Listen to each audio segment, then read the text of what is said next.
मेरे साथ इस वक्त बात करने के लिए हर्ष दुबे जी हैं, जो लगातार कई सालों से नीट की परीक्षा दे रहे थे।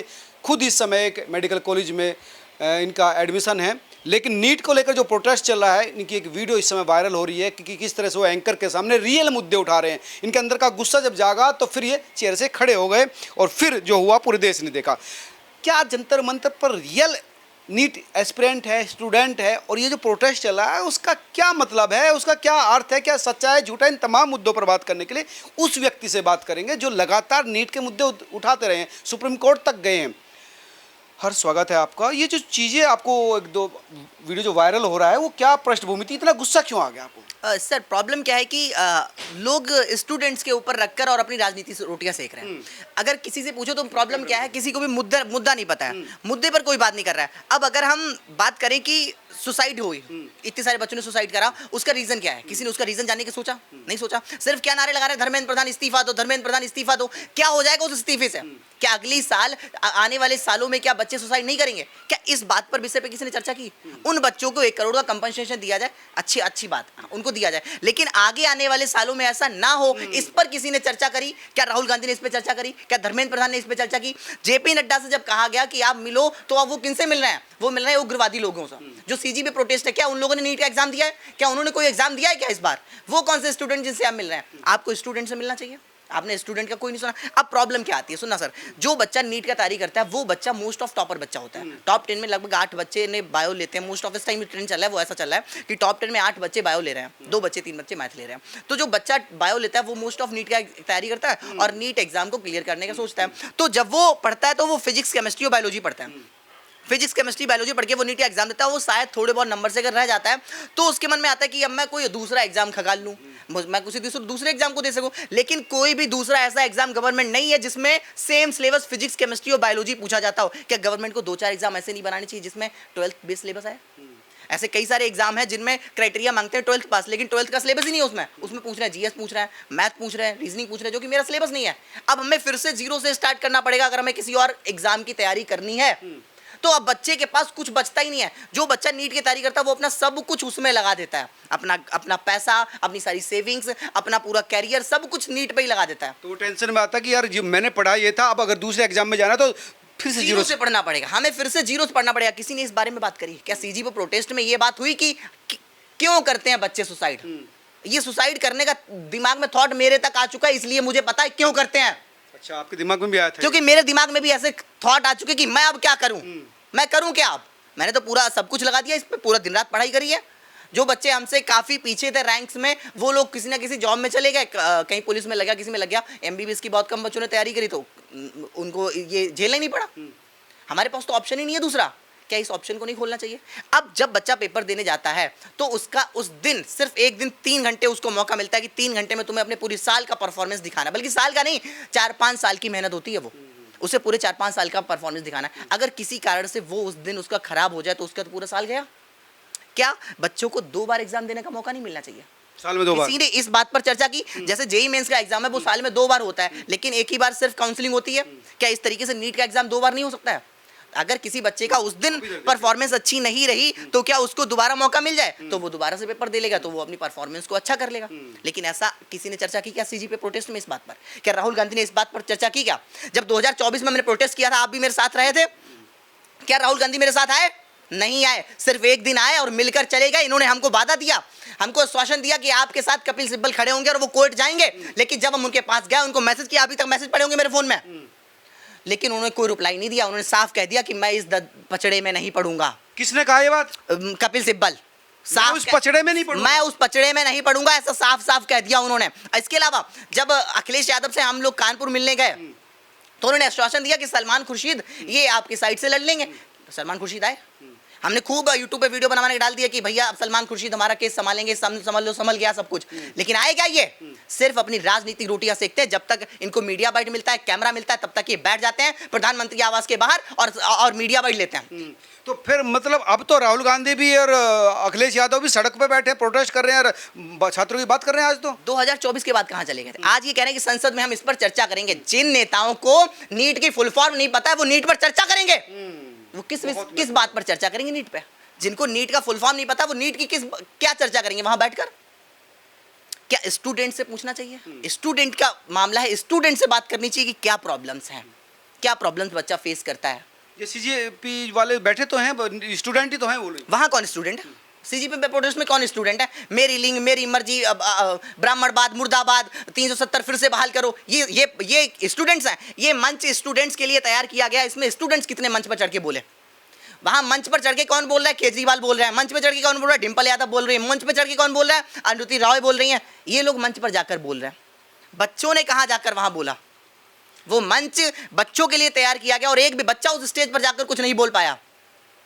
क्या मतलब ऐसे प्रोटेस्ट का? मैं तो चाहता हूं इस तरीके का प्रोटेस्ट हो, लेकिन प्रोटेस्ट बच्चों का हो। ये राजनेताओं का प्रोटेस्ट है।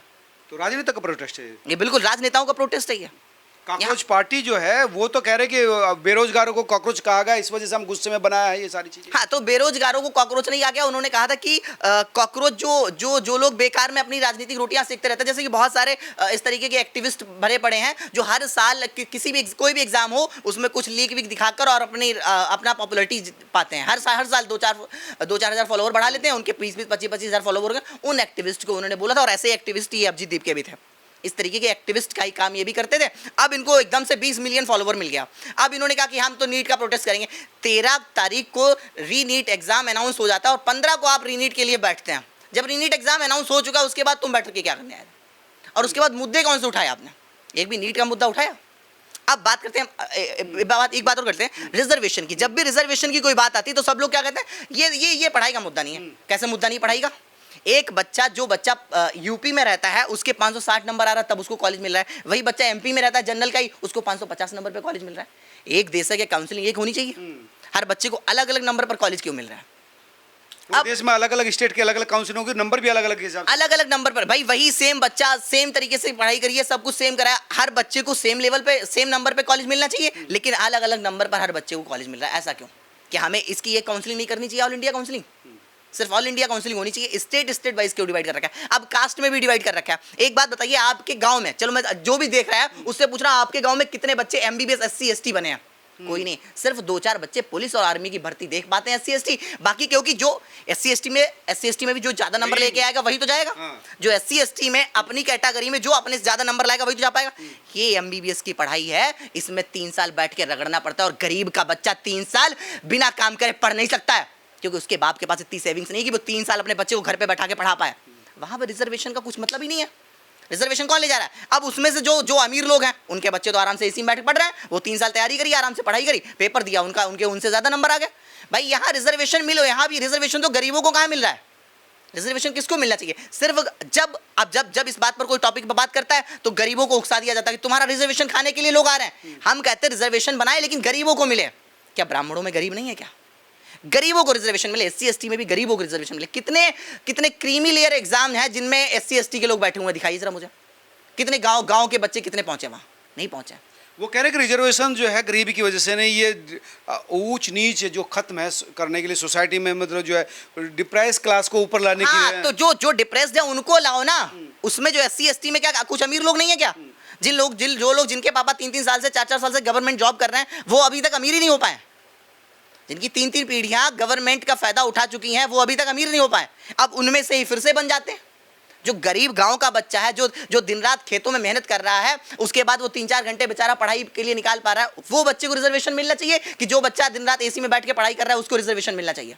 नहीं, गरीब को मिलना चाहिए। लेकिन ये कह रहे हैं कि नहीं, छुआछूत मंत्री बनने के बाद भी, IAS बनने के बाद भी छुआछूत रहती है, बोल रहे हैं उनके साथ। कहाँ पे छुआछूत रहती है? किस मंदिर में छुआछूत रहती है? किस मंदिर में ये पूछ के एंट्री दी जाती है कि आप SC से ST से जनरल से? किस मंदिर में? एक मंदिर बता दीजिए आप मुझे। क्या IAS को नहीं छूता? जो ब्राह्मण प्योन नहीं छूता उसको? किसको नहीं छूता है? नहीं, अगर मतलब ये कह रहे कि छुआछूत या सामाजिक भेदभाव खत्म नहीं हो। जो लोग इस भेदभाव की बात करते हैं वही इस जाति पात की राजनीति करते हैं। सबसे ज्यादा चंद्रशेखर रावण इस पर राजनीति करते हैं। वो छोड़ दें इस मुद्दे को। वो सिर्फ और सिर्फ SC ST का वोट पाने के लिए दिन रात सिर्फ और सिर्फ इसी बात के टॉपिक पर बात करते हैं। अब आप समझिए, इस लेवल तक लोगों को गुमराह किया जा चुका है कि कुछ लोग हिंदू जो है वो राम को भगवान मानते हैं, कुछ बुद्ध को भगवान मानते हैं। जो बुद्ध वाले हैं वो राम को नहीं मानते, राम वाले बुद्ध को नहीं मानते हैं, जबकि दोनों भगवान है। बताओ, इस तरीके से उन्होंने डिवाइड कर रखा है कि राम को मानने वाले बुद्ध से चिढ़ रहे हैं और बुद्ध को मानने वाले राम से, जबकि दोनों भगवान ही हैं। 10वें अवतार बुद्ध, 10वें अवतार है।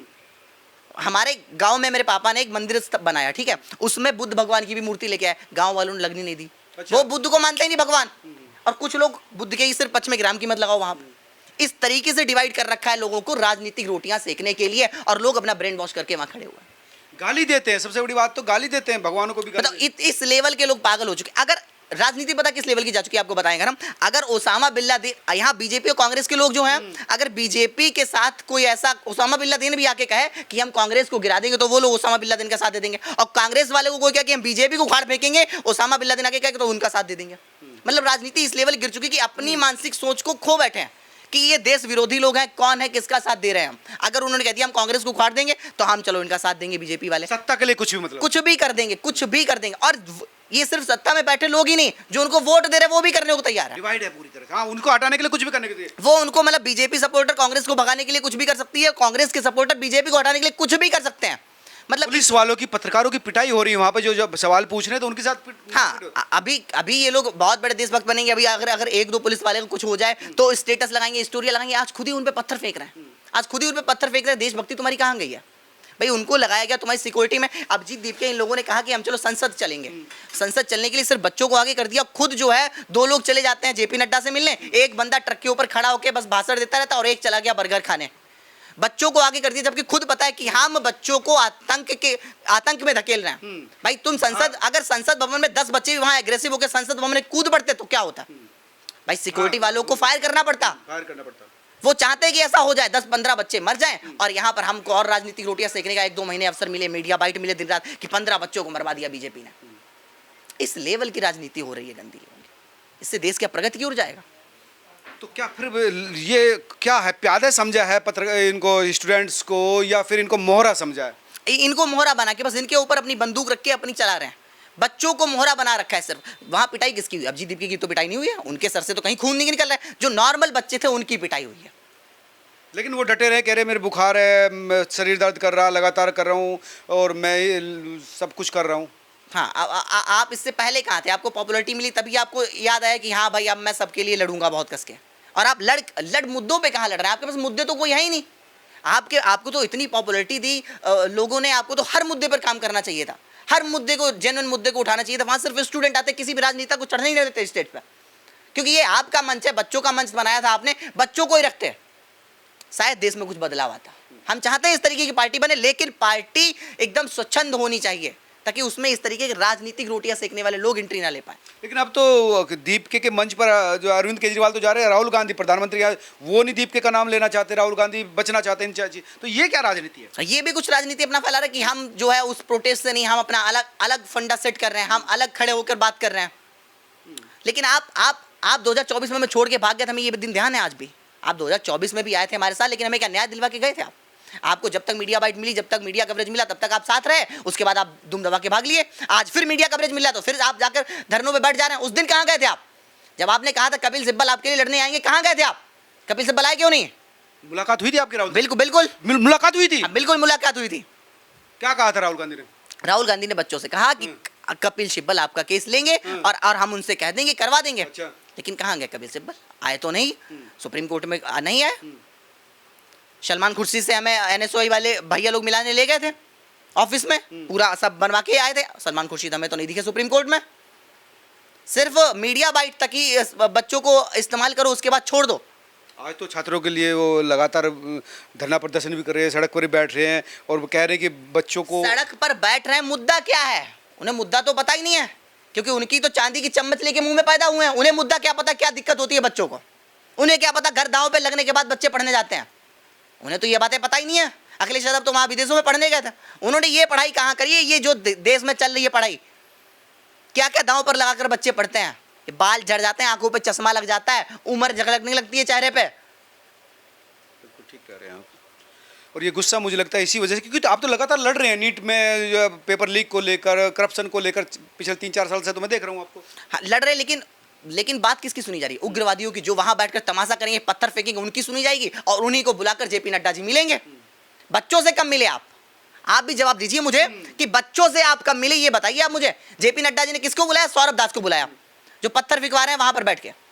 उन लोगों को बुला के आप स्टूडेंट्स, भाई मुद्दा स्टूडेंट्स का था, सौरभ दास को क्या पता क्या प्रॉब्लम हो रही है हम लोगों को। नहीं, प्रोटेस्ट तो वही लीड कर रहे हैं ना भाई। हाँ, तो प्रोटेस्ट लीड कर रहे हैं वो लोग। आप अगर ये स्टूडेंट्स का प्रोटेस्ट था तो स्टूडेंट को बात करने भेजना चाहिए था। स्टूडेंट्स को तो मुद्दे आपके पास है ही नहीं, सिर्फ राजनीति। धर्मेंद्र प्रधान इस्तीफा, तो भाई धर्मेंद्र प्रधान इस्तीफा दे देगा, कल को कोई दूसरा बनेगा, उसको भी तो प्रॉब्लम नहीं पता है कि प्रॉब्लम्स क्या है। उस इंसान को भी तो प्रॉब्लम्स नहीं पता है कि प्रॉब्लम है क्या। तो धर्मेंद्र प्रधान का इस्तीफे से काम नहीं चलेगा। नहीं चलेगा, बिल्कुल इस्तीफे से काम नहीं चलेगा। हम तो ये चाहते हैं कि हर एक जो भी मिनिस्ट्री है उस मिनिस्ट्री में, जैसे कि अगर कृषि का मंत्री है तो उसने कितने साल कृषि करी, वो तो अभी सीएम रहे हैं कि 4-5 बार से, अब वो कृषि मंत्री बन गया, उनको क्या पता कृषि की नॉलेज क्या है उनको। उन्होंने तो खेतों में, मैं नहीं कह रहा हूं कि वो जाके मामा जी फावड़ा चला जाके खेतों में, मैं कह रहा हूं कि अगर कोई कृषि का मंत्री है तो उस कृषि का मंत्री है तो उसके साथ एक ऐसा पीए होना चाहिए जो कृषि करके आया हो। जो एनटीए का डायरेक्टर है उसका ऐसा पीए होना चाहिए जो कि नीट का एग्जाम देकर आया हो। जो एडवांस का डायरेक्टर है उसके पास एक ऐसा पीए होना चाहिए जो कि एडवांस का काम करके, जो यूपीएससी का डायरेक्टर है उसके पास एक ऐसा पीए होना चाहिए जो यूपीएससी के प्रोसेस से गुजर के आया हो, ताकि उसको पता हो। लेकिन प्रोसेस से वो गुजर के आया हो जो कि बिल्कुल छोटे लेवल से गुजर के आया हो, ताकि उसको हर प्रोसेस पता हो कि क्या क्या प्रॉब्लम्स फेस करनी पड़ती हैं। मैं बचपन से ही डायरी लिख रहा हूँ अच्छा, इस चीज को लेकर कि जो भी प्रॉब्लम्स होती है वो इनको लिख देता हूँ। ऐसे ही नहीं आगे आगे बोल रहा हूँ मैं दिन रात। ऐसे ही मैं 2024 में नीट प्रोटेस्ट करने नहीं चला गया था। मुझे लगा था कि किसी ना किसी ने तो कोई ना कोई, तो जैसे कोई भी पेज निकाल लो आप, जैसे ये पेज निकाला, इसमें रिजर्वेशन के बारे में बात लिख रखी है कि एससी एसटी के गरीब लोगों के ऊपर बंदूक रखकर अमीर लोग सेकते हैं रोटियां। क्योंकि कोई भी गरीब का बच्चा तो बनता ही नहीं। कोई भी पेज आप खोलेंगे, हर पेज पे आपको इसी तरीके के सॉल्यूशंस या फिर कोई प्रॉब्लम्स लिखी मिलेंगी।